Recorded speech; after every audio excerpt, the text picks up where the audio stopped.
Seorang wali kota berani membakar gerobak sampah milik kakek tua.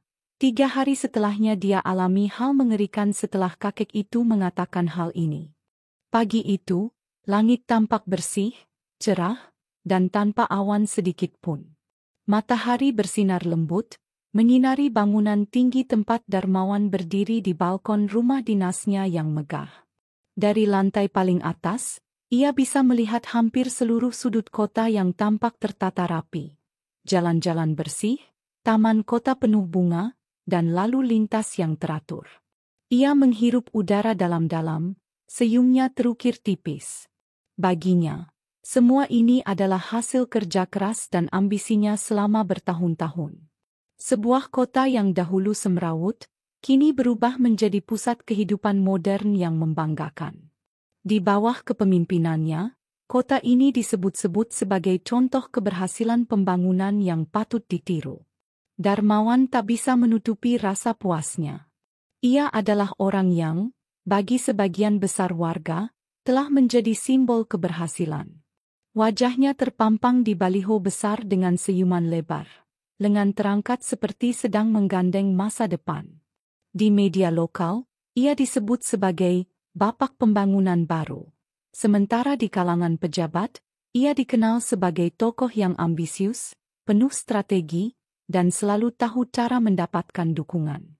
Setiap pagi, Darmawan menjalani rutinitas yang hampir tak berubah. Ia bangun pukul 5. Berolahraga ringan di halaman belakang.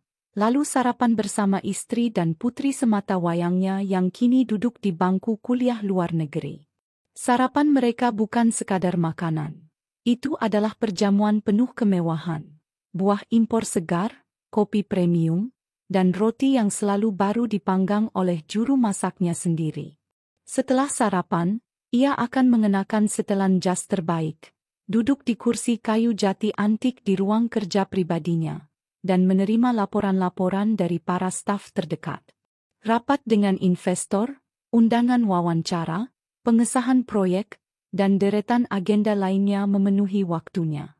Ia adalah pria sibuk, namun tak pernah terlihat lelah.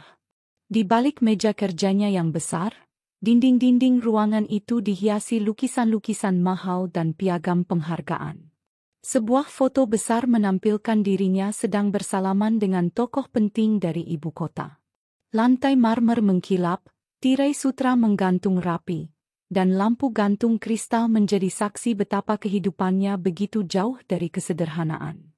Namun siapa sangka, di balik semua kemewahan itu, Darmawan menyimpan sisi yang tak banyak diketahui publik. Ia adalah pria yang penuh perhitungan. Setiap langkahnya bukan hanya untuk kebaikan kota, tapi juga untuk membesarkan nama dan memperkuat pengaruhnya. Ia tidak segan menjalin koneksi dengan pengusaha besar. Bahkan tak jarang menutup mata terhadap beberapa kesepakatan yang seharusnya dipertanyakan etikanya. Orang-orang di sekitarnya menghormatinya, tapi bukan karena cinta atau kagum. Mereka segan, bahkan takut. Darmawan dikenal tidak mentolerir kritik. Siapapun yang berani menentangnya, baik secara langsung maupun tersirat, akan merasakan dampaknya, dimutasi, dijauhi dari lingkaran kekuasaan, atau bahkan disingkirkan secara halus. Tak heran, saat ia berjalan di lorong-lorong kantor pemerintahan, semua berdiri menyambut, menunduk, dan berkata dengan hormat, "Selamat pagi, Pak Wali Kota." "Pagi," jawab Darmawan pendek, tapi cukup untuk membuat bawahannya merasa lega. Darmawan menyukai kekuasaan. Ia menikmatinya seperti seorang seniman menikmati karyanya. Ia tahu kapan harus bersikap ramah, kapan harus keras, dan kapan harus sekadar diam namun menghantui. Di depan kamera, ia bisa tersenyum manis dan berkata bahwa kesejahteraan rakyat adalah prioritas utama. Namun di ruang rapat tertutup, ia menghitung laba dari setiap proyek. Di rumahnya, istri Darmawan hidup dalam kenyamanan yang tak terbayangkan. Lemari pakaian dipenuhi gaun-gaun rancangan desainer, perhiasan mewah, dan sepatu dari merek ternama dunia. Ia jarang muncul di publik, tapi saat tampil, selalu anggun dan penuh pesona. Mereka adalah pasangan yang diidamkan, terlihat harmonis, sukses, dan tak tersentuh oleh persoalan rakyat kecil. Namun, jauh dari mata publik, Darmawan menyimpan kesepian yang tak bisa dibeli dengan kekuasaan. Hubungannya dengan putri semata wayangnya mulai renggang sejak anaknya kuliah di luar negeri. Sang putri pernah mengkritik gaya kepemimpinannya yang dinilai terlalu arogan. Namun Darmawan menganggap itu hanya fase pemberontakan remaja. Ia memilih untuk tidak memikirkan terlalu dalam. Baginya, selama anaknya hidup nyaman dan mendapat pendidikan terbaik, maka ia sudah menjalankan tugasnya sebagai ayah. Darmawan tinggal di kediaman dinas yang terpisah dari dunia luar dengan pagar tinggi dan penjagaan ketat. Di luar sana, warga hanya bisa melihat siluet kehidupannya melalui berita dan media sosial. Tiap kali ia mengunjungi proyek pembangunan atau memberi bantuan simbolis kepada masyarakat, sorotan kamera selalu mengikuti. Namun yang tak terlihat adalah bagaimana ia kadang membentak staf, memotong anggaran fasilitas umum untuk memperbesar pundi-pundinya, dan menghapus data-data yang mengganggu citra dirinya. Meskipun begitu, tak seorang pun berani menyingkapnya. Darmawan punya kuasa untuk membungkam suara manapun yang dirasa membahayakan. Media lokal telah lama jinak, dan pejabat lain memilih diam demi keamanan karir mereka. Namun, di antara tumpukan pujian dan keheningan yang dipaksakan, satu hal yang selalu membuat Darmawan resah adalah keberadaan orang-orang kecil yang tetap berjalan tanpa mempedulikannya. Pengangkut sampah, pedagang kaki lima, dan para gelandangan, mereka seperti semut-semut kecil yang mengotori gambar indah kota yang ia bangun. Bagi Darmawan, keindahan kota adalah cermin reputasinya. Dan semua yang mengganggu estetika kota, secara otomatis mengganggu gambaran dirinya. Ia ingin semua itu hilang dari pandangan. Ia sudah menginstruksikan agar taman-taman dibersihkan dari gelandangan, agar para pengemis tak lagi mondar-mandir di jalan protokol, dan agar pedagang kecil yang tak berizin segera disingkirkan dari pinggiran pasar. Kota ini harus bersih, harus berkelas, katanya dalam salah satu rapat. Dan begitulah Darmawan hidup, dalam dunia yang tertata rapi sesuai versinya. Dunia di mana ia selalu berada di atas, dipuji, dikagumi, dan bahkan ditakuti. Sebuah dunia yang tampak sempurna dari luar, namun menyimpan retakan-retakan di dalamnya. Retakan yang belum tampak, tapi perlahan akan menampakkan wajah aslinya. Pada pagi hari yang tampak biasa itu, Darmawan tidak tahu bahwa hidupnya yang selama ini seperti cerita kemenangan, sebentar lagi akan berubah arah. Ia tidak menyadari bahwa takdir sedang menunggu di balik satu kejadian kecil. Satu pilihan sepele yang akan ia buat dalam waktu dekat, yang kelak akan menjadi titik balik dari seluruh kesombongan dan ilusi kekuasaannya. Untuk saat ini, ia hanya berdiri tenang di balkon, menghirup kopi, dan tersenyum melihat matahari pagi bersinar lembut di atas kota yang menurutnya telah ia ciptakan dengan tangan sendiri. Di bawah sana, suara pasar mulai ramai. Pedagang memanggil-manggil pelanggan. Suara klakson kendaraan mulai mengisi udara, dan aroma campur aduk khas jalanan mulai tercium. Tapi ada satu aroma yang sebentar lagi akan mengganggu ketenangan Darmawan. Satu bau yang dianggapnya sebagai noda di lukisan hidupnya. Ia belum tahu bahwa hari itu adalah awal dari kisah yang akan mengubah segalanya. Dan semuanya akan dimulai dari gerobak sampah tua, dan seorang kakek renta bernama Pak Sidik. Langit belum benar-benar terang saat Pak Sidik mendorong gerobaknya keluar dari lorong sempit tempat ia tinggal. Udara pagi masih menggigit kulit, dingin menusuk tulang, tapi keringat sudah mulai membasahi pelipisnya. Roda kayu yang telah aus itu berderit-derit, menimbulkan suara khas yang menyayat telinga. Tapi bagi Pak Sidik, itu adalah musik pengantar kerja. Setiap pagi, bunyi itu menemaninya menyusuri jalan-jalan kota yang semakin asing baginya. Pak Sidik tinggal di sebuah gubuk kecil yang berdiri di atas tanah kosong milik negara, tak jauh dari pasar tradisional. Rumah itu bukan rumah dalam pengertian umum. Lebih tepat disebut bangunan dari potongan tripleks, seng bekas, dan terpal yang dipaku seadanya. Atapnya bocor saat hujan, dan dindingnya bergetar kala angin kencang bertiup. Namun, di sanalah ia tinggal, hidup seorang diri, ditemani seekor kucing tua dan radio tua yang kadang masih bisa mengeluarkan suara jika disentuh dengan tepat. Usianya sudah lebih dari 70. Punggungnya membungkuk, kulitnya keriput, dan suara napasnya berat bila berjalan terlalu jauh. Tapi semangatnya tak pernah padam. Setiap hari, sejak matahari belum muncul, ia sudah memulai rutinitasnya. Memunguti sampah yang bisa dijual kembali. Botol plastik, kardus bekas, logam rongsokan.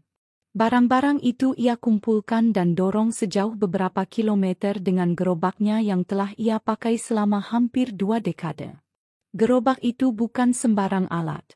Bagi Pak Sidik, gerobaknya adalah teman setia, saksi perjuangan hidupnya. Ia merawatnya dengan penuh kasih, walau kini warnanya telah pudar dan sisi-sisinya retak. Di atasnya, ia menulis dengan cat merah, "Jangan buang sampah sembarangan.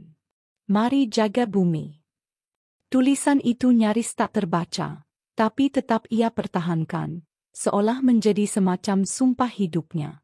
Pak Sidik bukan hanya pengangkut sampah. Ia adalah penjaga kebersihan tanpa gaji tetap, pahlawan lingkungan tanpa seragam. Ia tak bekerja untuk dinas kota, tak pernah menerima upah tetap dari siapapun. Ia hidup dari hasil menjual barang-barang bekas ke pengepul, dan kadang dari belas kasih para pedagang pasar yang memberinya makanan sisa atau uang receh. Tapi tak sekalipun ia mengeluh. Wajahnya selalu tersenyum, meski senyum itu menutupi gigi-gigi yang mulai tanggal. Sapanya lembut kepada siapa saja yang ditemuinya. Anak-anak pasar memanggilnya Kakek Sidik, dan pedagang sayur kadang menyelipkan pisang atau seikat kangkung ke kantong kainnya. "Buat makan siang, Kek," ujar mereka. "Terima kasih, Nak. Semoga jualannya laris ya," jawabnya sambil menunduk rendah, penuh tulus. Hari itu, seperti biasa, Pak Sidik memulai langkahnya dari sudut pasar, menyisir jalan belakang yang tak terjamah petugas kebersihan.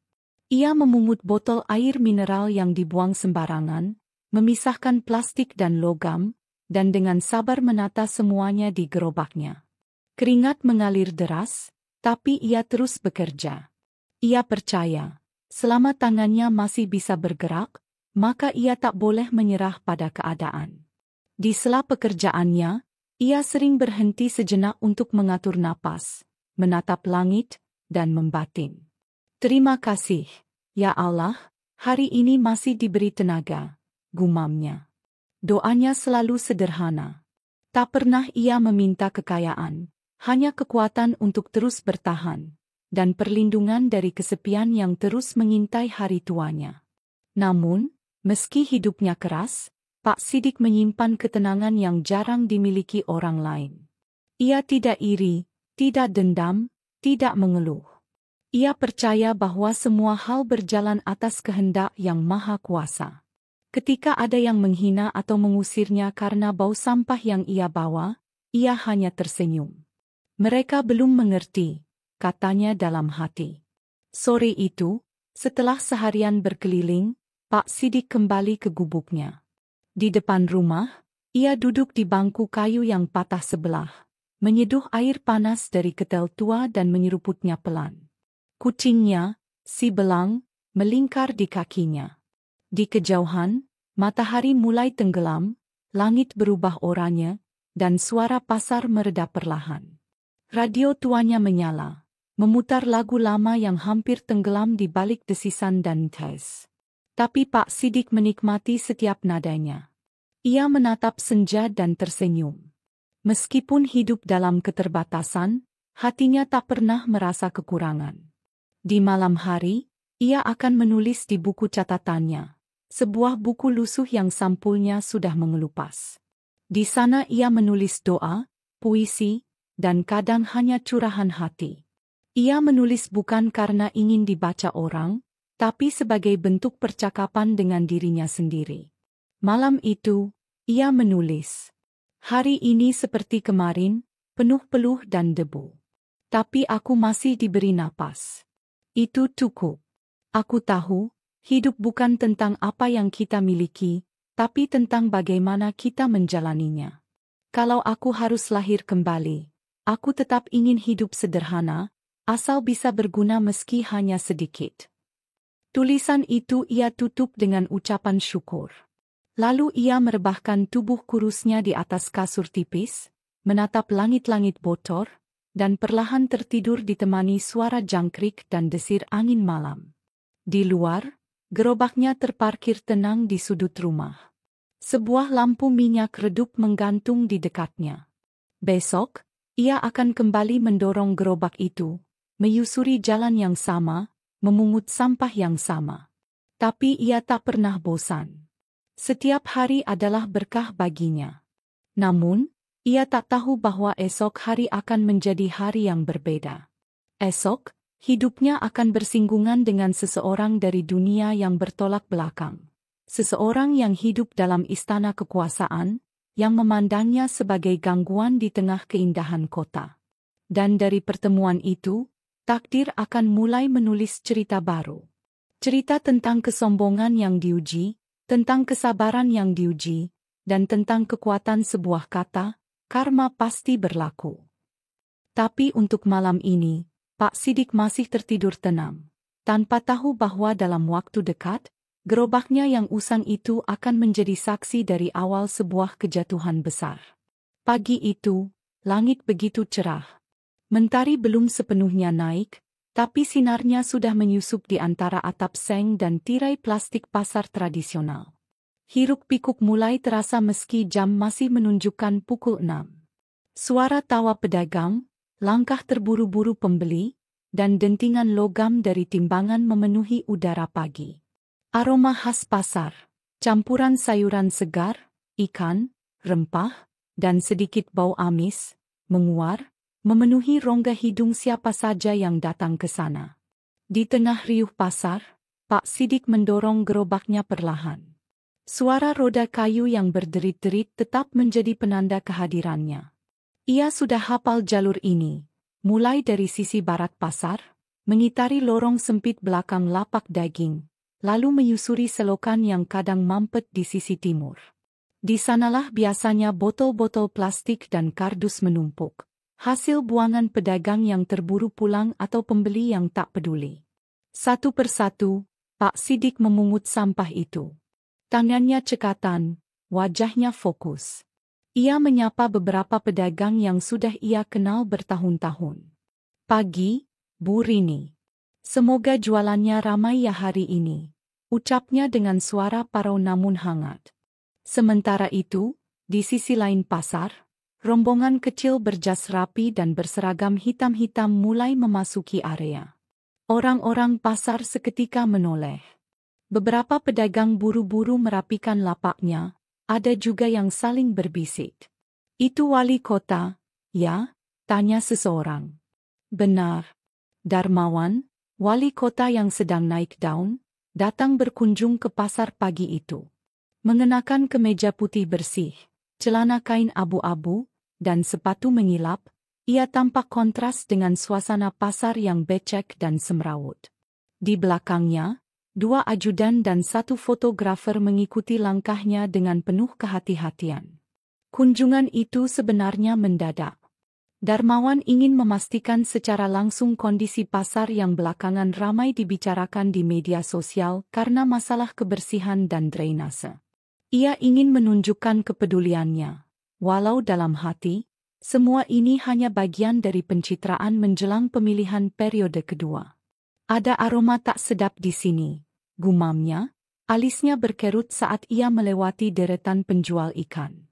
Tangannya yang biasa ia gunakan untuk bersalaman, kini digunakan untuk menutup hidung. Beberapa orang di rombongan ikut meniru. Sesaat kemudian, langkahnya terhenti. Di sudut lorong, tepat di samping tumpukan karung plastik dan bakul sayur, tampak seorang kakek tua sedang mendorong gerobak sampah besar yang penuh dengan botol dan kardus bekas. Aromanya menyengat, tak sedap, bercampur antara plastik, limbah, dan sisa makanan basi. Roda gerobak yang rusak menimbulkan suara serak memekakkan telinga. Darmawan memicingkan mata. "Siapa itu?"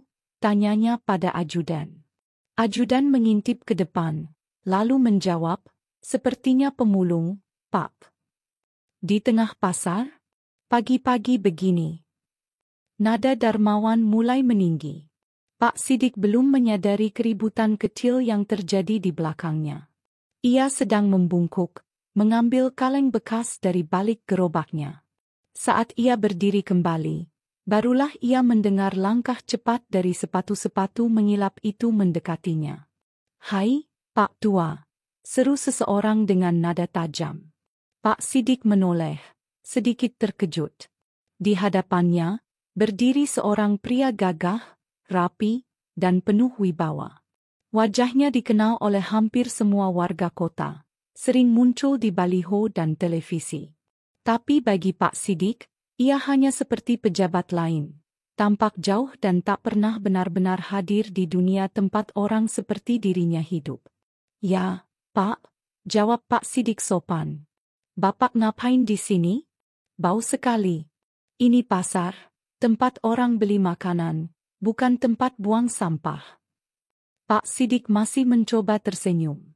"Maaf, Pak. Saya cuma ngangkut barang bekas. Supaya pasar bersih. Saya tiap hari keliling, kumpulin botol dan kardus." "Tapi baunya luar biasa," potong Darmawan kasar.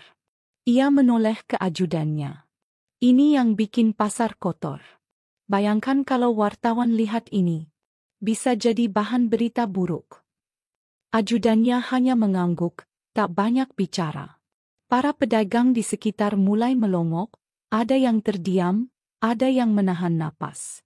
Pak Sidik sedikit menunduk. "Maaf, Pak, gerobak saya memang bau. Tapi saya sudah usahakan bersih. Saya selalu buang sisa limbah di tempatnya." Darmawan mendengus.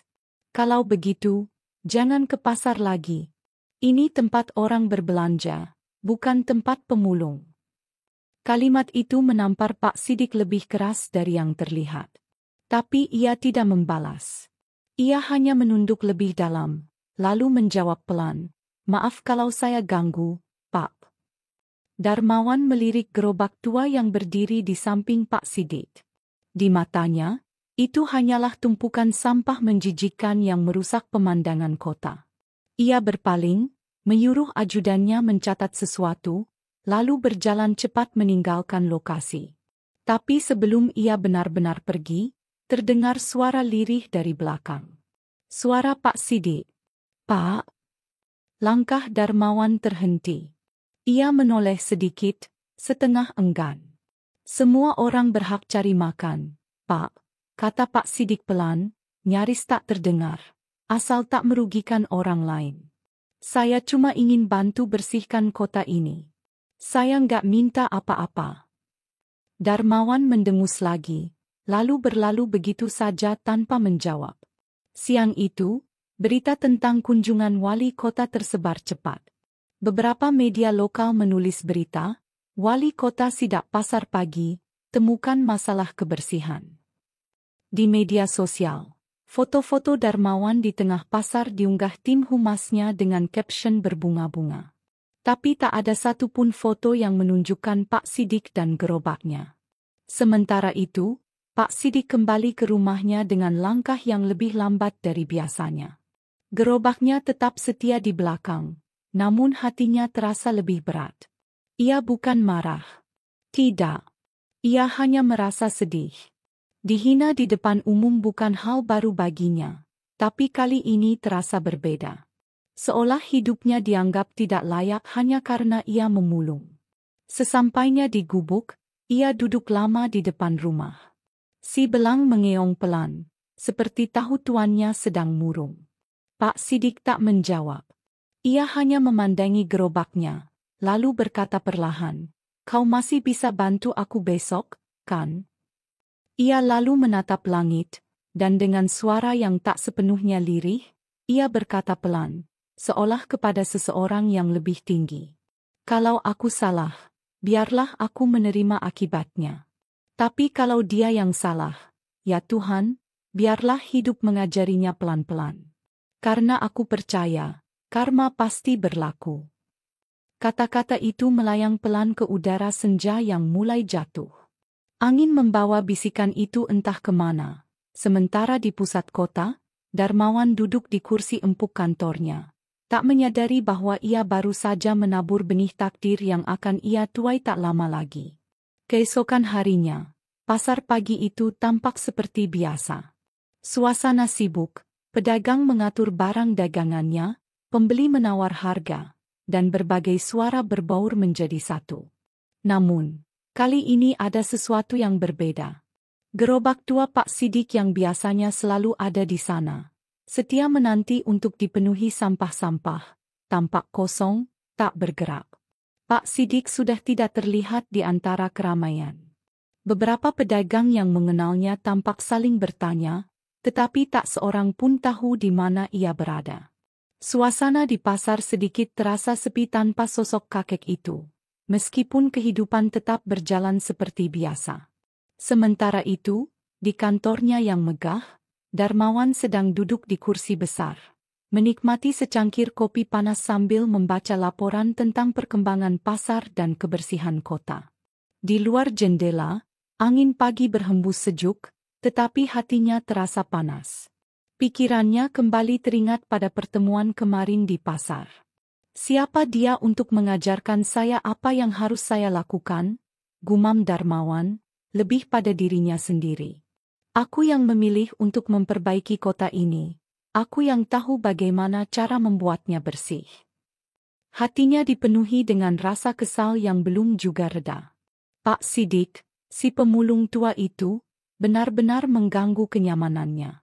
Tadi malam, ia bahkan masih terbayang dengan wajah Pak Sidik yang menatapnya dengan tatapan penuh makna setelah mengatakan kata-kata tentang karma. Darmawan merasa bahwa dirinya sudah benar, dan orang seperti Pak Sidik hanya mengganggu proses kemajuan yang sedang dia usahakan. Pagi ini, Darmawan memutuskan untuk mengambil tindakan yang lebih tegas. Beritahu tim saya, perintah Darmawan dengan nada dingin. Ajak semua pihak yang terkait untuk menyelesaikan masalah sampah ini. Jika perlu, kita harus pastikan pasar ini tidak dibiarkan berantakan. Kita akan lakukan pembersihan besar-besaran. Ajudannya, yang sudah terbiasa dengan sikap tegas Darmawan, segera mengangguk dan pergi untuk mengatur rencana tersebut. Namun, apa yang tak mereka ketahui adalah keputusan Darmawan kali ini akan membawa akibat yang jauh lebih besar daripada yang ia bayangkan. Pukul 10 pagi, saat sebagian besar pedagang sudah mulai berkemas dan para pembeli mulai berkurang, sebuah truk sampah besar tiba di pasar. Di belakang truk, tampak beberapa petugas kebersihan, yang sebagian tampak ragu. Mereka tidak tahu apa yang sedang terjadi. Tetapi mereka dipanggil untuk melakukan operasi besar-besaran yang diperintahkan langsung oleh wali kota. Darmawan tiba beberapa saat kemudian. Ia datang dengan pakaian yang lebih santai, tanpa jas resmi, tetapi masih mengenakan dasi dan sepatu kulit mengilap. Ia memandang pasar yang berantakan dengan wajah penuh kekecewaan. Pekerjaan yang sudah ia rencanakan sejak semalam harus segera dimulai. Namun, saat ia melangkah lebih dekat ke tengah pasar, matanya menangkap sesuatu yang membuat darahnya berdesir. Di sana, di sudut yang sama seperti kemarin, ada sesuatu yang membuatnya hampir meledak. Gerobak Pak Sidik, yang biasanya penuh dengan sampah, sekarang dibiarkan teronggok di tengah-tengah pasar, tanpa siapapun di dekatnya. Tidak ada Pak Sidik yang biasa terlihat sabar memungut sampah dari tempat satu ke tempat lainnya. Tidak ada senyum hangat yang biasa menyapa pedagang. Yang ada hanya tumpukan sampah yang tersisa. Namun, ada sesuatu yang lebih buruk daripada sekadar tumpukan sampah itu. Gerobak itu tampak rusak, lebih buruk dari yang seharusnya. Roda belakangnya sudah lepas, dan beberapa bagian kayu gerobak itu hancur. Darmawan menatapnya dengan amarah yang seketika meluap. "Ini sudah keterlaluan," serunya dalam hati. Sebelum kemudian ia berteriak pada petugas kebersihan yang berada di dekatnya. "Bakar saja gerobak itu. Jangan biarkan sampah itu ada di sini. Pasar ini tidak layak untuk dijadikan tempat pembuangan sampah seperti itu," teriak Darmawan. Suaranya penuh dengan ketegasan yang disertai rasa jengkel. Para petugas kebersihan yang terkejut saling bertukar pandang sejenak. Mereka tahu bahwa membakar gerobak itu adalah tindakan yang kasar dan tak masuk akal. Namun perintah wali kota harus diikuti. Mereka mengangkat kayu-kayu kecil dan menyusun tumpukan di sekitar gerobak Pak Sidik. Dengan cepat, salah seorang petugas menyalakan api. Api mulai membesar. Gerobak kayu itu terbakar dengan cepat, mengeluarkan asap hitam yang pekat. Bau plastik dan sisa-sisa makanan yang terbakar mulai menyebar ke seluruh pasar. Pedagang yang semula asyik dengan pekerjaan mereka, kini terdiam menyaksikan api yang melahap gerobak itu. Sebagian besar dari mereka merasa cemas, takut kalau hal ini akan berakibat buruk bagi mereka. Sementara itu, Darmawan berdiri dengan wajah yang tampak puas, seolah telah melakukan tindakan yang benar. Ia merasa bahwa dengan ini, pasar akan lebih bersih dan teratur. Sampah yang terbuang sembarangan selama bertahun-tahun harus dihentikan sekarang juga. Jika itu berarti menghancurkan gerobak tua itu, maka ia tidak masalah. Namun, tak lama setelah api mulai mengecil, suasana pasar berubah. Salah seorang pedagang, yang mengenali gerobak Pak Sidik, berlari menuju api dan berteriak dengan penuh amarah. "Hei, apa yang kalian lakukan? Itu milik Pak Sidik. Itu satu-satunya harta yang dia punya," teriak pedagang itu. Suasana pasar yang semula sunyi tiba-tiba ramai. Pedagang lain mulai berkumpul, mengelilingi api yang mulai padam. Sebagian tampak marah, sebagian lagi bingung. Namun, Darmawan tetap berdiri tegak, tidak merasa bersalah sama sekali. "Pak Sidik itu pemulung. Gerobak itu cuma sampah. Kalau kalian mau itu, kalian bisa membersihkannya sendiri," balas Darmawan dengan suara dingin, berusaha mengendalikan amarahnya yang mulai memuncak. Ia tak ingin menunjukkan bahwa dirinya merasa bersalah, meskipun perbuatannya itu sudah melampaui batas. Namun, di tengah keramaian itu, seseorang mulai mendekat. Ia berjalan pelan, wajahnya tampak murung. Tanpa suara, Pak Sidik muncul dari balik kerumunan. Ia melihat gerobaknya yang sudah hancur dan tergeletak di tanah, sisa-sisa kayu dan logam yang hangus. Ia berdiri mematung, matanya kosong. Tidak ada kemarahan di wajahnya.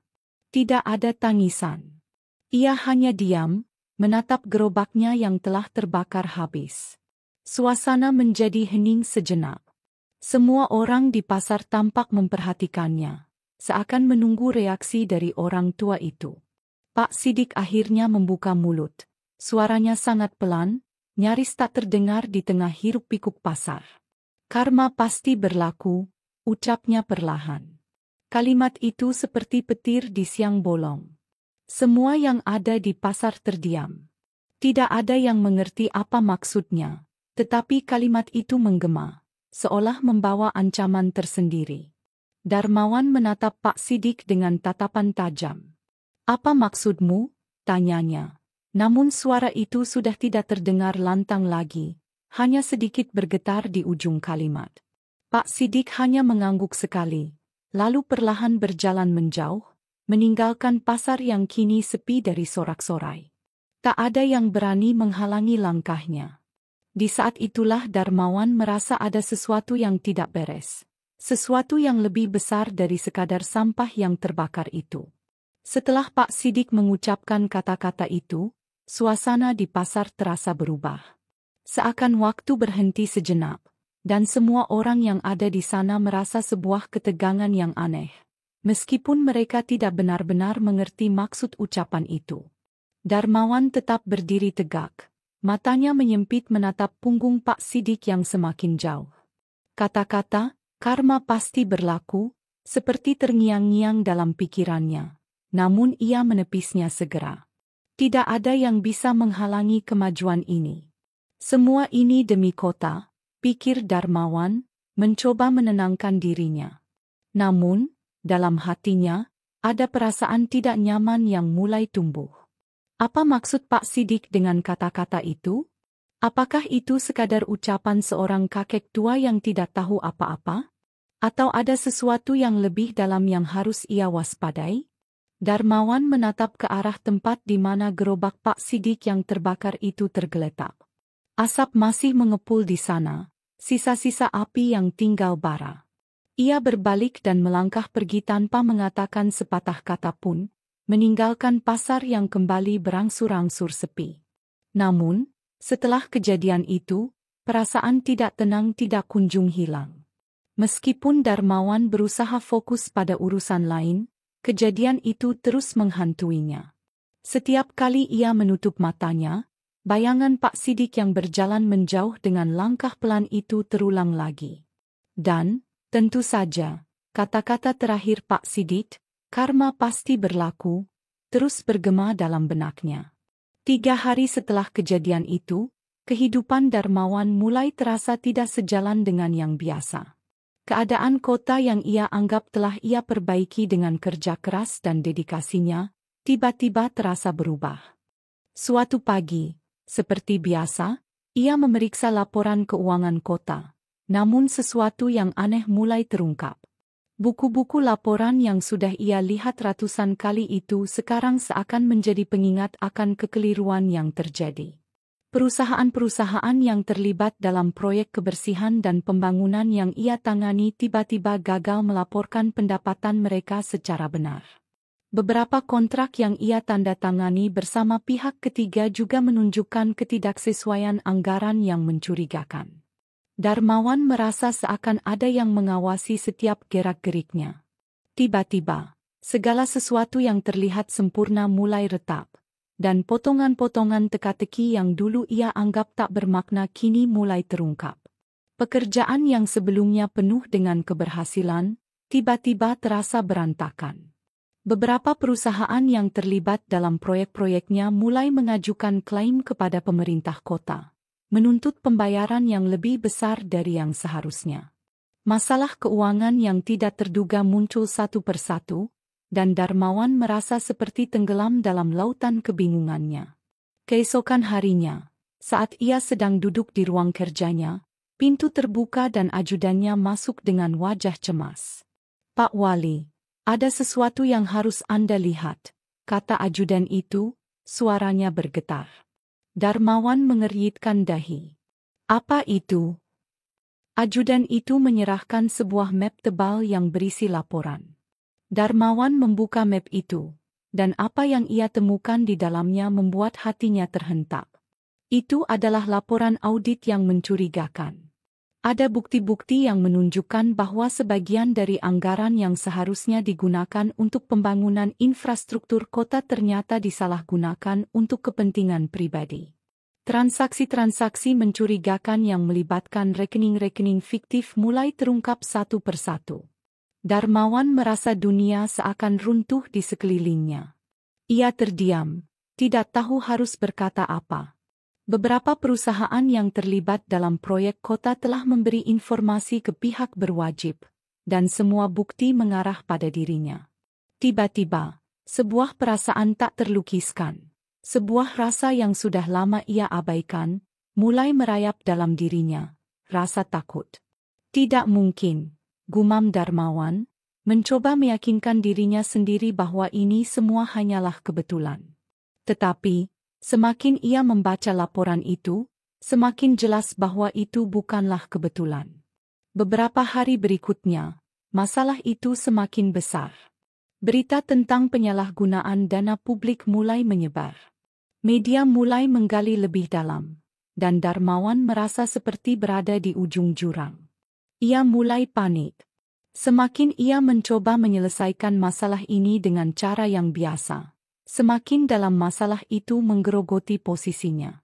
Kehidupannya yang dulu begitu tenang dan teratur kini terguncang. Semua yang ia banggakan, semua yang ia perjuangkan, seakan-akan runtuh dalam sekejap mata. Ia berpikir kembali pada kejadian 3 hari yang lalu, pada saat ia membakar gerobak Pak Sidik, dan pada ucapan yang terus bergema di pikirannya, karma pasti berlaku. Apakah ini semua adalah akibat dari perbuatannya terhadap Pak Sidik? Apakah tindakan kejamnya itu, yang selama ini ia anggap sepele, telah membawanya pada jalan yang gelap ini?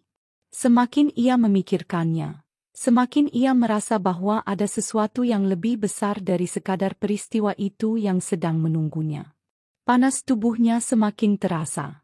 Suasana di kantornya yang luas dan sejuk kini terasa seperti penjara. Ketika ia menatap keluar jendela, melihat langit biru yang cerah, ada perasaan aneh yang datang. Tidak ada yang benar-benar tahu tentang apa yang sedang terjadi di dalam dirinya. Mereka hanya melihat wali kota yang sukses, yang berhasil membangun kota.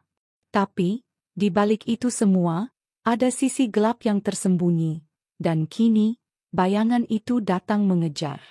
Di rumah, saat ia duduk di ruang tamunya yang besar, Darmawan hanya bisa terdiam. Berita-berita di televisi terus menggembar-gemborkan kasus korupsi yang melibatkan dirinya. Semua orang mulai berbicara tentangnya, teman-temannya, koleganya, bahkan keluarganya sendiri. Tidak ada yang dapat dia lakukan. Ia merasa kehilangan kendali atas hidupnya. Tiba-tiba, pintu rumahnya terbuka dan seseorang masuk. Ia menoleh. Dan di ambang pintu itu berdiri seseorang yang sudah lama tidak ia lihat. Pak Sidik. Kakek tua itu berdiri dengan perlahan, memandang Darmawan dengan tatapan yang tidak bisa dijelaskan. Darmawan terkejut. Bagaimana mungkin ia ada di sini, pikirnya dalam hati. Tetapi, sebelum ia sempat berkata apa-apa, Pak Sidik hanya berkata dengan tenang. Karma pasti berlaku. Kali ini, Darmawan tidak bisa lagi menahan perasaan yang mendera dirinya. Semua yang selama ini ia coba hindari kini tampak begitu nyata. Perasaan bersalah yang ia pendam selama ini akhirnya datang dengan cara yang sangat menyakitkan. Tiba-tiba, Darmawan merasa cemas, tak berdaya, dan untuk pertama kalinya dalam hidupnya, ia merasa bahwa tak ada yang bisa ia lakukan untuk mengubah takdirnya. Darmawan terbangun pagi itu dengan perasaan berat yang menggelayuti hatinya. Sejak malam sebelumnya, ia tidak bisa tidur nyenyak. Mimpi buruk terus menghantuinya. Wajah Pak Sidik yang penuh penyesalan, dan kata-kata, karma pasti berlaku, yang terus berputar dalam pikirannya. Rasa cemas itu semakin menghimpit setiap detik yang berlalu. Untuk pertama kalinya dalam hidupnya, ia merasa tidak berdaya. Pagi itu, saat ia memeriksa ponselnya, ada puluhan pesan yang masuk, sebagian besar berupa berita dan laporan tentang dirinya. Media sosial penuh dengan komentar negatif, dan nama Darmawan telah menjadi topik utama dalam banyak pembicaraan. Selama ini, ia terbiasa dengan kekaguman dan pujian, tetapi kini, hanya cemoohan dan tuduhan yang terdengar. Keesokan harinya, beberapa surat kabar besar memuat tajuk utama yang mengguncang, wali kota terjerat kasus korupsi. Skandal keuangan kota terungkap. Matanya menatap layar dengan kesedihan yang mendalam. Tidak ada kata-kata yang bisa menggambarkan perasaannya saat itu. Apakah ini benar-benar akibat dari satu tindakan kecil yang ia lakukan terhadap Pak Sidik? Tindakan yang dulu ia anggap sepele kini seakan mengubah jalannya hidupnya. Darmawan meremas ponselnya, mencoba menenangkan dirinya. Namun, semakin ia berusaha mengabaikan berita-berita buruk itu, semakin kuat perasaan gelisah yang datang menghantui dirinya. Setiap kali ia menatap cermin, ia melihat wajah yang tak dikenalnya. Wajah yang penuh dengan kebingungannya sendiri. Dulu, ia adalah wali kota yang dihormati, yang dipuja oleh banyak orang, tetapi kini, ia adalah sosok yang harus bersembunyi di balik dinding tebal ketakutan dan penyesalan. Hari pertama setelah insiden itu dimulai dengan ketegangan yang tidak bisa dihindari. Darmawan berusaha fokus pada pekerjaan, tetapi kegelisahan menggerogoti setiap gerakannya. Pagi-pagi sekali, ia menerima telepon dari kantor kejaksaan. Mereka mengabarkan bahwa penyelidikan terhadap dugaan penyalahgunaan dana publik yang melibatkan dirinya telah dimulai. Laporan keuangan yang dulu tampak rapi kini telah menjadi pintu masuk bagi pihak berwajib untuk menggali lebih dalam. Tidak hanya itu, beberapa pejabat tinggi di pemerintahan kota mulai menjaga jarak. Bahkan, beberapa rekan bisnis yang dulu bekerja sama dengannya mulai menghindar, seakan tidak ingin terhubung dengan orang yang terjerat kasus besar. Semua itu menambah perasaan terasing yang semakin menggelapkan pikiran Darmawan. Siang itu, Darmawan mengadakan rapat penting dengan beberapa kepala dinas yang mengelola proyek-proyek kota. Meskipun rapat itu dimaksudkan untuk membahas masalah-masalah administratif yang ada, suasana tegang terasa begitu kental. Semua orang di ruangan itu tampak tidak nyaman, seperti mereka tidak tahu bagaimana harus bersikap di hadapan Darmawan yang kini seolah sedang berada di ujung jurang. Darmawan duduk di kursinya dengan wajah tertunduk, mencoba menahan diri agar tidak menunjukkan betapa kacau pikirannya. Setiap kali ia menatap wajah para pejabat yang duduk di sekelilingnya, ia merasakan jarak yang semakin lebar. Tidak ada lagi tatapan penuh hormat, tidak ada lagi pujian atau kekaguman. Mereka semua tampak ragu, bahkan terintimidasi oleh suasana yang terbentuk sejak masalah ini mencuat.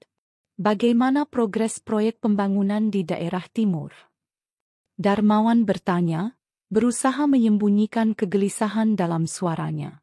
Kepala Dinas Pekerjaan Umum yang duduk di sebelahnya tampak sedikit terkejut dengan pertanyaan itu. Ia merapikan kertas-kertas di depannya, lalu menjawab, "Semuanya berjalan lancar, Pak Wali." Namun, beberapa rekan di lapangan mengungkapkan bahwa mereka khawatir dengan proyek yang melibatkan pengadaan barang-barang tertentu. Darmawan memotong kalimatnya. "Apa maksud Anda? Apakah ada masalah dengan anggaran atau pengadaan barang?" Kepala dinas itu menatapnya sejenak, lalu menjawab ragu. "Belum ada laporan resmi, Pak, tetapi kami mencatat beberapa kejanggalan dalam laporan keuangan. Sepertinya ada beberapa pihak yang mencoba memanfaatkan celah untuk mendapatkan keuntungan pribadi." Darmawan merasa darahnya mendidih. Tanda-tanda masalah yang lebih besar mulai muncul di hadapannya, dan itu seakan menambah beban berat yang sudah ia rasakan. Di saat-saat seperti ini, di mana setiap kata dan keputusan yang diambil bisa menentukan masa depannya, ia merasa seperti terjebak dalam labirin tanpa jalan keluar. Rapat tersebut berlanjut dengan suasana yang semakin menegangkan. Darmawan tidak bisa lagi berkonsentrasi dengan baik. Semua kata yang diucapkan oleh para pejabat di sekitarnya seakan menjadi suara latar yang samar. Seakan hanya ada satu suara yang terdengar jelas di dalam kepalanya. Suara rasa takut yang makin membesar. Setelah rapat selesai, Darmawan kembali ke ruang kerjanya dengan langkah yang lemas. Ia duduk di kursi besar yang dulu sering membuatnya merasa begitu berkuasa, tetapi kini terasa begitu sempit dan sesak. Ia menatap keluar jendela, melihat keramaian kota yang dulu ia banggakan. Semua yang ada di luar sana tampak biasa saja, tetapi di dalam dirinya, ada ketegangan yang tidak bisa dijelaskan. Tiba-tiba, sebuah suara dari belakang membuatnya terkejut. "Pak Wali, ada telepon untuk Anda," kata ajudannya. Darmawan mengangguk pelan, dan segera menerima telepon yang diserahkan. Suara di seberang sana terdengar tegas, tidak seperti biasa. "Darmawan, kamu harus segera datang ke kantor kejaksaan. Mereka memanggil untuk klarifikasi lebih lanjut terkait dengan penyelidikan yang sedang berlangsung." Suara itu terdengar serius, dan Darmawan bisa merasakan ketegangan yang kuat. Jantungnya berdebar. Panggilan dari kantor kejaksaan. Itu adalah kabar buruk yang semakin mengonfirmasi bahwa semua yang terjadi sekarang tidak bisa lagi dihindari. Semua yang selama ini ia coba tutupi mulai terbongkar, dan perasaan terperangkap itu semakin mendalam. Hari itu berakhir dengan rasa cemas yang menyesakkan. Darmawan tidak bisa tidur, bahkan meskipun tubuhnya sangat lelah. Pikirannya terus berputar-putar, meresapi setiap peristiwa yang telah terjadi. Dan yang paling mencengkeram dalam pikirannya adalah satu hal, ucapan Pak Sidik. Karma pasti berlaku. Darmawan merasa ucapan itu seperti sebuah ramalan yang kini mulai nyata. Selama ini, ia terlalu sombong, terlalu merasa kuat dengan kekuasaannya. Ia tidak pernah berpikir bahwa suatu hari, semuanya bisa runtuh begitu saja. Karma, pikirnya lagi. Mungkinkah ini memang karma? Ia teringat lagi pada malam pertama setelah perbuatannya terhadap Pak Sidik. Kejadian itu tidak hanya mengubah hidupnya, tetapi juga menimbulkan rasa gelisah yang semakin memburuk. Kini, rasa itu semakin kuat, dan ia tahu bahwa tak lama lagi, masa depan yang telah ia bangun selama bertahun-tahun akan terungkap dalam cara yang tak pernah ia bayangkan sebelumnya. Pagi itu, Darmawan terbangun dengan perasaan yang lebih berat daripada kemarin. Tidur yang singkat dan penuh kecemasan tidak memberikan ketenangan yang diharapkannya. Di luar sana, matahari bersinar terang, namun bagi Darmawan, hari itu terasa mendung. Rasa tidak nyaman yang telah menyelubunginya sejak insiden dengan Pak Sidik kini semakin mendalam. Begitu membuka matanya, ia segera memeriksa ponselnya, berharap untuk menemukan kabar baik, atau setidaknya sesuatu yang bisa mengalihkan perhatiannya. Namun yang ia temukan justru sebaliknya. Berita terbaru dari berbagai media sosial dan portal berita utama mengabarkan tentang penyelidikan yang semakin intensif terhadap dirinya. Judul-judul berita yang menghujani layar ponselnya itu seperti sebuah pukulan bertubi-tubi. Wali kota terjerat kasus korupsi. Skandal pengadaan barang dan penggelapan dana pembangunan. Kejaksaan mulai periksa wali kota, apakah ini titik awal kejatuhan? Setiap kata yang terbaca semakin menambah ketegangan yang sudah ada. Darmawan memejamkan mata sejenak, berusaha menenangkan diri, tetapi semakin ia mencoba untuk menghindari kenyataan, semakin jelas rasa cemas itu menggerogoti setiap detik kehidupannya. Ia tahu bahwa ini baru permulaan. Ia segera memeriksa jadwal hari itu, mencoba menenangkan pikiran dengan rutinitas yang biasa. Namun, di setiap langkah yang diambil, ada rasa panik yang semakin mencekam. Semua rencana yang sudah disusun selama ini, semua janji-janji yang telah ia buat untuk membangun kota, kini terasa seperti pasir yang mengalir melalui celah-celah jemarinya. Pukul 9 pagi, Darmawan berangkat menuju kantor. Ketika ia melintasi jalan-jalan kota yang dulu penuh dengan kemegahan, kini ia hanya melihat keramaian yang tampak semakin jauh.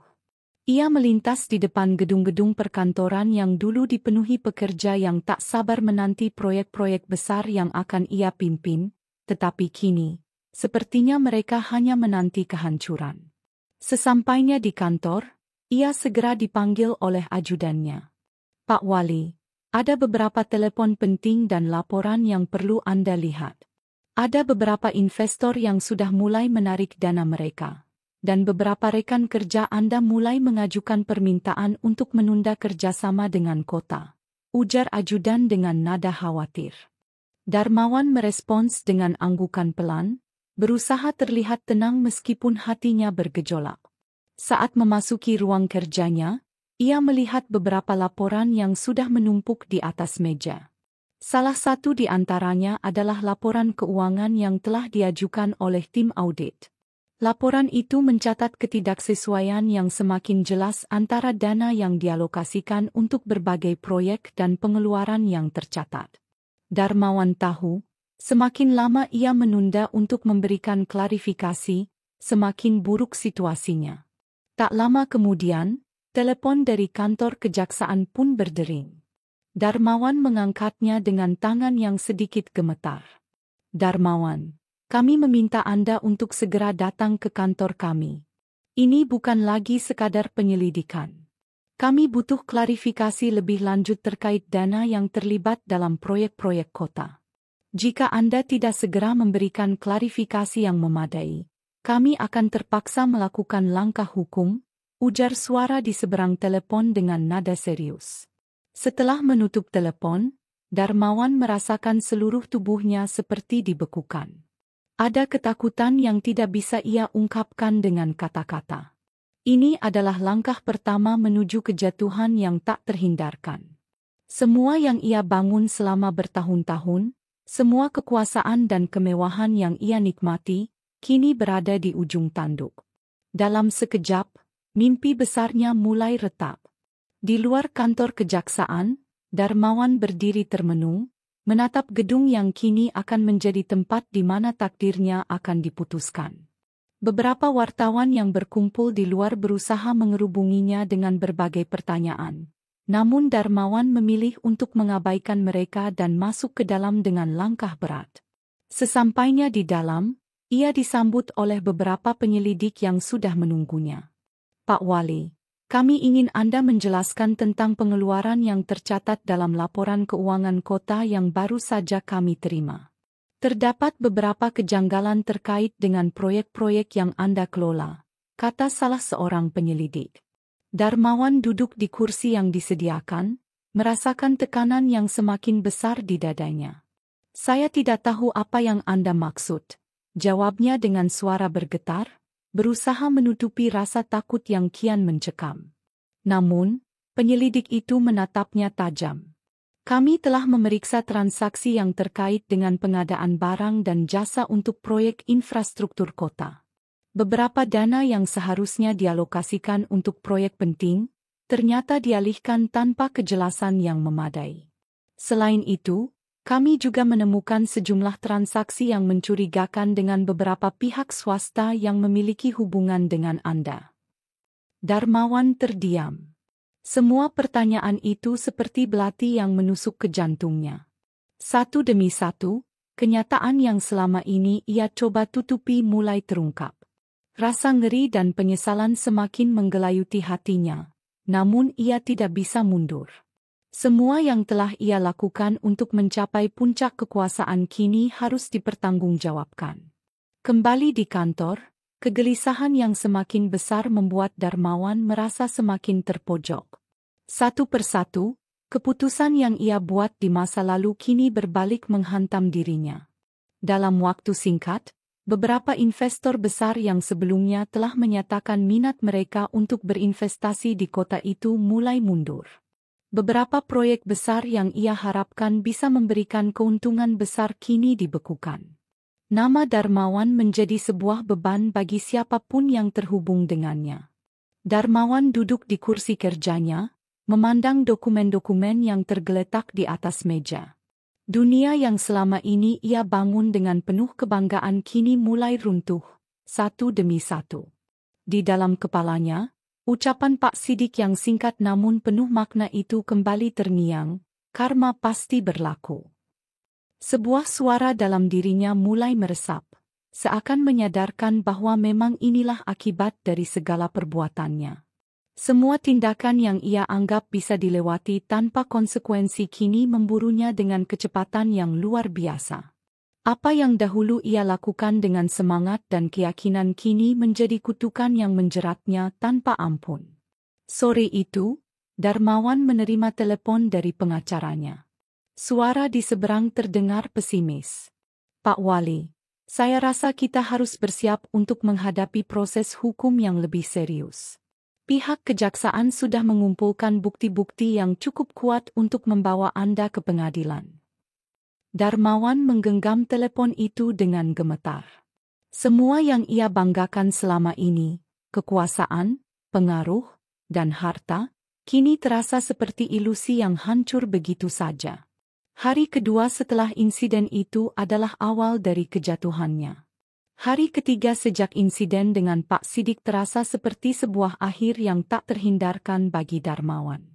Seluruh kota kini seakan terhentak oleh berita yang terus berkembang mengenai kasus korupsi yang melibatkan dirinya. Kabar itu tersebar dengan cepat, menghantamnya dari berbagai arah. Media mengangkatnya sebagai berita utama, dan warga mulai menggerutu tentang pemimpinnya yang terjerat hukum. Darmawan duduk di ruang kerjanya, memandang layar komputer yang menampilkan ratusan pemberitaan. Beberapa situs berita besar menyoroti setiap detail tentangnya. Ada yang menulis dengan tajam dan mengecam, ada pula yang lebih sinis, mengungkit-ungkit semua janji-janji manis yang dulu pernah ia lontarkan kepada warga. Di luar kantor, suaranya terdengar lebih keras. Para wartawan yang menunggu dengan penasaran terus berusaha mencari informasi lebih lanjut. Darmawan tahu, ia kini menjadi pusat perhatian, dan tidak ada tempat yang aman untuknya. Kondisi semakin memburuk. Berita tentang skandal pengadaan barang, dana yang dialihkan tanpa alasan yang jelas, serta hubungan gelap dengan beberapa perusahaan swasta, kini tak bisa disangkal lagi. Kejaksaan telah mengeluarkan pernyataan resmi yang menyebutkan bahwa mereka akan segera membawa Darmawan ke pengadilan, setelah bukti-bukti yang cukup ditemukan. Di luar jendela kantornya, Darmawan melihat kerumunan yang semakin banyak. Warga yang tadinya menaruh harapan besar padanya kini mengubah pandangan mereka. Orang-orang yang dulu memuji kinerjanya, yang mendukungnya dalam setiap langkah, kini mulai mengutuknya. Mereka yang biasa datang ke kantor dengan senyuman, kini menatapnya dengan penuh kebencian. Sebagian besar warga kota merasa dibohongi. Mereka merasa marah karena selama ini mereka telah memberikan kepercayaan kepada seseorang yang ternyata hanya memikirkan kepentingannya sendiri. Kekecewaan yang mendalam memenuhi hati mereka. Beberapa bahkan mulai turun ke jalan, menggelar aksi demonstrasi, menyerukan agar Darmawan dihukum berat. Di dalam ruang sidang yang dingin dan penuh sesak, Darmawan berdiri dengan rasa malu yang mendalam. Wajahnya terlihat lelah, dan matanya sayu, jauh dari sosok yang dulu dikenal penuh wibawa dan percaya diri. Di sekelilingnya, suasana tegang terasa begitu nyata. Para jurnalis mengarahkan kamera mereka dengan tajam, sementara para pengunjuk rasa di luar gedung pengadilan terus berteriak menuntut keadilan. Darmawan memandang sekeliling ruang sidang, mencoba mencari kedamaian di tengah-tengah badai yang mengelilinginya. Namun, apapun yang ia lakukan, perasaan itu tak kunjung datang. Semua yang ia lakukan kini hanya bisa dipandang sebagai bagian dari sejarah kelamnya. Di hadapannya, hakim mulai membuka persidangan. Darmawan tahu bahwa hari ini akan menentukan segalanya. Sidang ini bukan hanya tentang apakah ia bersalah atau tidak, tetapi tentang bagaimana sejarah akan mencatat dirinya. Sebagai wali kota yang dihormati atau sebagai seorang penjahat yang tega mengkhianati kepercayaan rakyatnya. Darmawan, Anda dituntut atas berbagai kasus korupsi yang melibatkan dana kota. Bukti-bukti yang diajukan oleh jaksa penuntut umum sangat kuat, dan kami meminta Anda untuk memberikan klarifikasi yang dapat meringankan situasi Anda, kata hakim dengan nada tegas. Darmawan hanya bisa menundukkan kepala, merasa tak lagi memiliki kekuatan untuk membela diri. Apa yang bisa ia katakan? Semuanya sudah terbukti, dan kenyataan tak bisa diubah. Dengan suara yang berat, ia mulai berbicara. Saya mengakui semua yang dituduhkan kepada saya. Saya telah melakukan kesalahan yang besar. Saya tidak bisa lagi mengelak dari kenyataan ini. Saya telah menyalahgunakan kekuasaan saya untuk keuntungan pribadi. Saya telah mengkhianati rakyat yang saya cintai, ucap Darmawan, suaranya bergetar. Namun ia mencoba untuk tetap berdiri tegak meskipun dalam keadaan terpojok. Di ruang sidang itu, suasana semakin hening. Semua mata tertuju pada Darmawan, menunggu apa yang akan ia katakan selanjutnya. Namun, pada saat itu, perasaan penyesalan yang mendalam seakan menghujam dalam-dalam. Darmawan menyadari bahwa ucapan-ucapan itu tak akan mengubah apa yang telah terjadi. Penyesalan datang terlambat. Hakim mengangguk pelan. Kami akan melanjutkan sidang ini untuk menentukan hukuman yang pantas bagi Anda. Berdasarkan bukti yang ada, Anda akan diadili sesuai dengan hukum yang berlaku. Semua tindakan Anda akan dipertanggungjawabkan. Setelah beberapa jam persidangan yang penuh ketegangan, Darmawan keluar dari ruang sidang dengan langkah lemas. Di luar sana, suara jeritan para pengunjuk rasa semakin kencang. Mereka yang menuntut keadilan tak bisa lagi disangkal. Wajah Darmawan semakin memucat ketika beberapa jurnalis mendekat untuk mengajukan pertanyaan. Pak Wali Kota, apakah Anda menyesal atas semua yang telah terjadi? Tanya salah seorang wartawan. Darmawan menatap ke depan, melirik kerumunan yang sudah berkumpul di luar pengadilan. Hatinya terasa hancur. Inilah titik nadirnya. Semua yang dulu ia impikan kini terenggut begitu saja. Dan ucapan Pak Siddiq yang sederhana namun penuh makna kembali terngiang di telinganya. Karma pasti berlaku. Ia tahu, ucapan itu bukan hanya sebuah peringatan. Itu adalah kenyataan yang harus ia hadapi. Karma memang pasti berlaku. Di tengah badai yang menyelimuti hidupnya, Darmawan teringat kembali pada Pak Siddiq, kakek tua yang telah lama bekerja sebagai pengangkut sampah, yang hidup dalam kesederhanaan, namun memiliki ketenangan dalam jiwa. Kakek itu tidak pernah menginginkan apapun selain hidup yang damai. Sementara Darmawan, yang merasa berhak atas segalanya, harus membayar mahal atas kesombongannya. Kini, segalanya terbongkar. Kejatuhan Darmawan adalah bukti nyata bahwa kekuasaan, harta, dan ambisi tidak akan pernah mengalahkan keadilan yang pasti datang pada waktunya. Darmawan duduk dengan punggung membungkuk di dalam sel penjara yang sempit dan gelap. Sehari-hari, ia hanya dikelilingi oleh jeruji besi dan dinding batu yang dingin. Sebuah tempat yang jauh dari kemewahan yang dulu ia nikmati. Semua itu terasa seperti mimpi buruk yang berlarut-larut. Dunia yang dulu penuh dengan suara pujian kini digantikan oleh bisikan-bisikan kebencian yang terus menghantuinya. Darmawan terdiam lama, menatap lantai beton yang kasar di bawah kakinya. Udara dalam sel itu berat, dan sepi mencekam seakan ingin menenggelamkannya dalam kesendirian.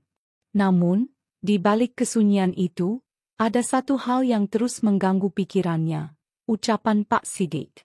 Karma pasti berlaku. Kata-kata itu terasa semakin dalam maknanya seiring berjalannya waktu. Apa yang dulu ia anggap sebagai peringatan, kini menjadi kenyataan yang tak bisa dihindari. Ia menyadari bahwa bukan hanya kasus korupsi yang harus ia bayar, tetapi lebih dari itu, hidupnya kini berada di titik terendah. Di balik jeruji besi yang mengingatkannya akan semua kebohongan yang pernah ia lakukan. 3 hari yang lalu, ia masih duduk di kursi yang empuk di kantor wali kota, menikmati kekuasaannya. Kini, semuanya telah berubah. Kejatuhan yang begitu cepat membuatnya merasa seperti dikelilingi oleh bayang-bayang yang tak bisa ia hindari. Namun, dalam keterasingannya di balik jeruji, Darmawan mulai merenung. Ia teringat akan setiap langkah yang membawanya ke sini, ke dalam penjara ini. Semuanya dimulai dengan keputusan kecil yang tampaknya tidak penting. Membakar gerobak sampah milik Pak Siddiq.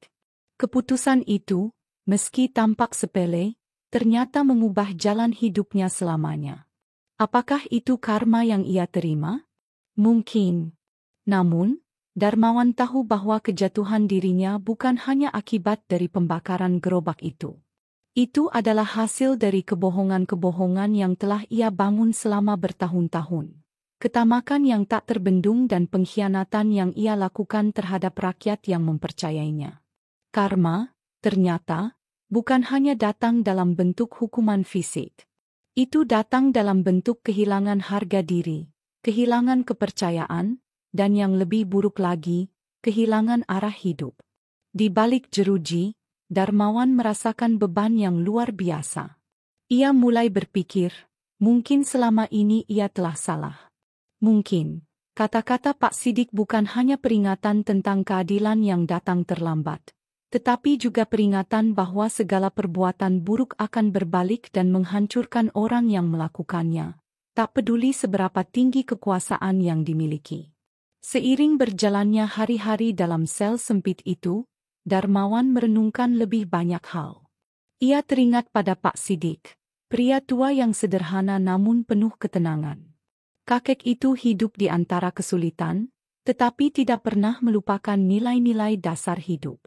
Sementara itu, Darmawan, yang dikelilingi kemewahan, malah kehilangan arah. Ia menyadari, kesederhanaan yang dimiliki Pak Sidik ternyata lebih berharga daripada semua harta yang pernah ia kumpulkan. Darmawan seringkali bertanya-tanya, apakah hidupnya bisa berubah jika saat itu ia tidak membakar gerobak sampah Pak Sidik? Namun, meski ia terus meratap, ia tahu jawaban itu tak akan pernah ada. Apa yang telah terjadi sudah tak bisa diubah lagi. Pagi itu, Darmawan terbangun dari tidur singkatnya, merasa gelisah. Suara jangkrik dan air tetesan dari pipa saluran yang bocor di sudut sel terdengar cukup mengganggu. Ia menarik napas panjang, mencoba menenangkan diri. Suasana yang sunyi itu malah membuatnya semakin terperangkap dalam pikirannya sendiri. Namun, kali ini, pikirannya kembali pada satu hal. Bagaimana kelanjutan hidupnya setelah ini? Di luar sana, meskipun dirinya sudah dipenjara, kebenaran masih terus berkembang. Media masih gencar memberitakan kejatuhan sang wali kota yang dulu dijunjung tinggi. Mereka menyebutkan bahwa banyak pejabat tinggi yang terseret dalam skandal ini, termasuk beberapa anggota dewan yang terlibat dalam penggelapan anggaran. Berita-berita itu semakin memperburuk keadaan, tetapi di dalam hatinya, Darmawan hanya merasa kosong. Ia merasa tak ada lagi yang bisa ia perjuangkan. Semuanya telah hilang. Namun, dalam keputusasaannya, sebuah pemikiran muncul. Apakah ada kesempatan bagi dirinya untuk memperbaiki semuanya? Dalam diam, Darmawan mulai berpikir lebih jauh tentang apa yang bisa ia lakukan setelah keluar dari penjara. Apakah ia akan terus menjadi bagian dari sistem yang rusak ini? Atau apakah ada jalan untuk menebus semua kesalahannya? Ia tidak tahu jawabannya. Tetapi satu hal yang jelas baginya adalah bahwa ia harus membuat keputusan yang tepat. Bukan hanya untuk dirinya sendiri, tetapi juga untuk masyarakat yang pernah ia sakiti. Hari-hari berlalu dengan lambat. Pada suatu hari, Darmawan akhirnya diberi kesempatan untuk berbicara dengan seorang pengacara yang ditunjuk oleh keluarganya. Pengacara itu datang dengan laporan terbaru tentang kasus yang tengah dihadapinya. Pak Darmawan, kata pengacara itu dengan hati-hati, kami masih berusaha agar Anda bisa mendapatkan keringanan hukuman, meskipun kenyataannya ini sangat berat. Tetapi saya ingin memberitahukan Anda sesuatu yang lebih penting. Karma Anda tidak akan berhenti di sini. Jika Anda ingin memiliki kesempatan untuk memperbaiki nama Anda perlu berbuat sesuatu yang lebih besar daripada sekadar mengharapkan pengampunan. Darmawan menatap pengacara itu, mencoba memahami apa yang dimaksud. Apa yang harus saya lakukan? Tanyanya dengan suara yang hampir tak terdengar. Pengacara itu menunduk sejenak sebelum menjawab. Berkhianat pada orang banyak memang dapat menghancurkan reputasi Anda. Tetapi jika Anda benar-benar ingin memperbaiki keadaan, Anda harus berani mengakui dan mengungkapkan lebih banyak. Banyak orang di luar sana yang akan terus menuntut keadilan jika Anda tidak membantu mereka. Darmawan merenung mendalam. Apa yang bisa ia lakukan? Hanya waktu yang bisa menjawab, tetapi ia tahu bahwa karma yang dimaksud oleh Pak Sidik bukan hanya terjadi sekali. Karma itu berlanjut, dan jika ia ingin berubah, ia harus membayar harga yang lebih besar lagi. Ia menyadari bahwa karma yang datang padanya bukanlah akhir dari perjalanan ini. Itu hanyalah permulaan. Hari-hari di penjara sudah menjadi rutinitas yang hampir tak terelakkan. Darmawan mulai merasa bahwa waktu tidak lagi memiliki arti seperti dulu. Semua yang pernah ia anggap penting, kekuasaan, kekayaan, bahkan pujian, sekarang hanya menjadi bayangan yang jauh. Ia sudah tidak lagi mendengarkan suara-suara yang datang dari luar sana. Hanya suara langkah kaki para penjaga dan gemericik air dari selokan kecil di dekatnya yang mengisi ruang kesendirian itu. Namun, dalam kesunyian itu, sesuatu mulai berubah dalam dirinya. Tidak ada lagi perasaan marah. Tidak ada lagi perasaan ingin membalas dendam. Apa yang tersisa kini hanyalah penyesalan yang mendalam dan keinginan untuk mencari cara untuk menebus semua perbuatannya. Darmawan tahu bahwa jalan untuk kembali ke dunia luar bukanlah sekadar tentang mendapatkan kebebasan dari penjara ini, tetapi tentang mencari cara untuk membayar harga yang lebih besar lagi. Harga yang tak terukur dengan uang atau status. Pada suatu sore yang suram, ketika matahari mulai tenggelam dan langit tampak merah keemasan, Darmawan menerima kunjungan dari seseorang yang tidak ia harapkan. Pengacara yang sebelumnya datang kepadanya, kali ini hadir dengan sebuah berkas di tangannya. "Pak Darmawan," kata pengacara itu sambil duduk di depan sel, "kami telah berusaha keras untuk memperingan hukuman Anda. Ada kabar baik, namun ada juga kenyataan yang harus Anda terima. Anda mungkin akan tetap dihukum. Tetapi ada kemungkinan Anda bisa mengurangi masa hukuman dengan memberikan pengakuan yang lebih lengkap tentang apa yang terjadi." Darmawan terdiam sejenak. "Jadi, apa yang harus saya lakukan?" tanyanya, suaranya pelan, penuh keputusasaan. "Pengadilan menginginkan pengakuan penuh dan bukti mengenai korupsi yang terjadi selama Anda menjabat," jawab pengacara itu. "Jika Anda siap untuk mengungkapkan semua yang Anda ketahui dan berkooperasi dengan pihak berwenang, ada kemungkinan Anda bisa mendapatkan pengurangan hukuman yang signifikan." Darmawan menatap pengacara itu dengan pandangan kosong. Ia tahu, ini adalah kesempatan langka. Namun, di dalam hatinya, ia merasakan beban yang lebih berat daripada sebelumnya. Ia teringat pada Pak Sidik, yang hidup dengan penuh kesederhanaan dan ketenangan meski penuh dengan penderitaan. Pak Sidik mungkin tidak pernah meminta balas dendam, tapi ia tahu bahwa karma adalah sesuatu yang tak bisa dielakkan. Tanpa berkata apa-apa, Darmawan mengangguk. Pengacara itu pun beranjak pergi, meninggalkan berkas yang kini sudah ada di tangan Darmawan. Saat pengacara itu meninggalkan ruang sel, Darmawan kembali merenung. Ia tahu ini adalah langkah pertama untuk memperoleh penebusan. Tidak ada lagi jalan untuk mundur. Hari-hari setelahnya, Darmawan mulai aktif bekerja sama dengan penyidik. Ia tidak lagi berusaha menyembunyikan apapun, tidak ada lagi alasan untuk melindungi mereka yang telah ikut terlibat dalam korupsi besar-besaran yang selama ini ia jalankan. Setiap hari, ia memberikan informasi, membuka rahasia yang selama ini ia sembunyikan. Dan dengan setiap kata yang ia ucapkan, ia merasa beban yang menekan di dadanya sedikit berkurang. Kehidupan di penjara mulai terasa berbeda. Ada harapan baru yang perlahan mulai tumbuh dalam dirinya. Darmawan mulai memahami bahwa penebusan tidak selalu datang dalam bentuk kemewahan atau kebebasan instan. Penebusan itu bisa datang melalui keberanian untuk mengakui kesalahan, berani menghadapi kenyataan, dan berusaha memperbaiki diri. Beberapa bulan kemudian, kabar baik datang. Darmawan mendapatkan pengurangan hukuman. Meskipun ia tetap harus menjalani beberapa tahun di penjara, ia merasa seakan-akan beban berat yang selama ini menghimpit dadanya mulai sedikit terangkat. Ia tahu bahwa masa depan yang lebih baik mungkin tidak datang dengan cepat, tetapi setidaknya, ia memiliki kesempatan untuk mulai membangun kembali hidupnya. Darmawan menerima kenyataan ini dengan hati yang lebih lapang. Setiap malam, di balik jeruji besi, ia menulis di buku catatannya. Tulisannya tak lagi hanya tentang kekuasaan atau rencana besar, tetapi tentang penebusan, pengampunan, dan langkah-langkah kecil yang ia tempuh untuk mencari kedamaian dalam hatinya.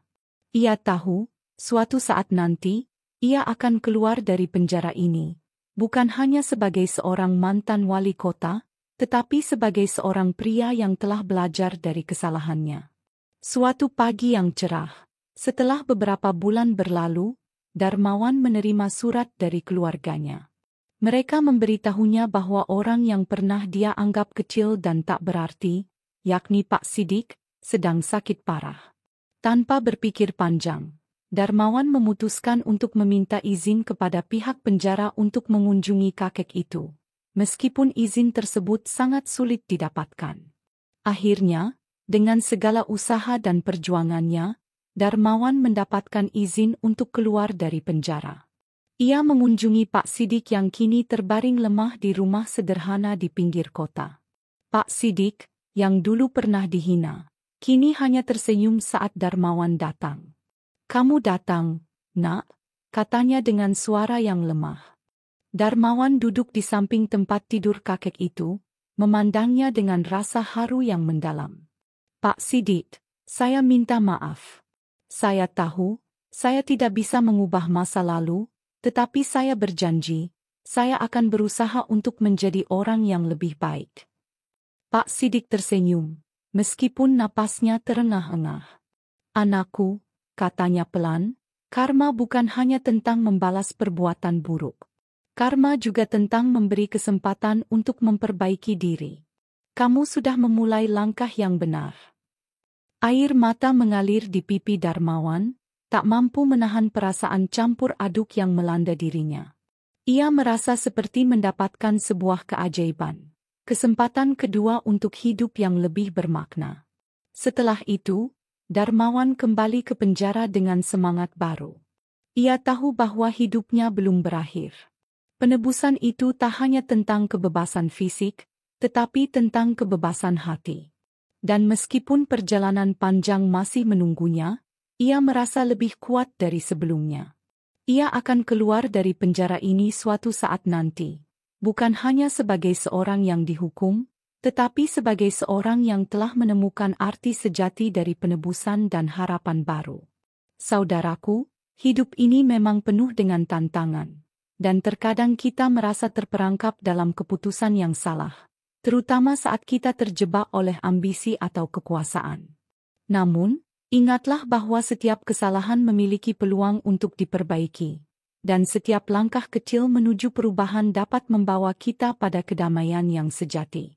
Karma bukanlah pembalasan yang datang dengan kebencian, tetapi sebuah hukum alam yang mengajarkan kita untuk berbuat baik dan menerima segala akibat dari perbuatan kita dengan hati terbuka. Jika kita pernah jatuh, jangan takut untuk bangkit. Jika kita pernah menyakiti, jangan ragu untuk meminta maaf. Penebusan bukanlah tentang kesempurnaan, melainkan tentang kesediaan untuk berubah dan memperbaiki diri. Hargailah setiap kesempatan yang ada, dan jangan pernah menyerah dalam perjalanan untuk menjadi lebih baik. Terima kasih telah menyaksikan dan mengikuti perjalanan cerita ini.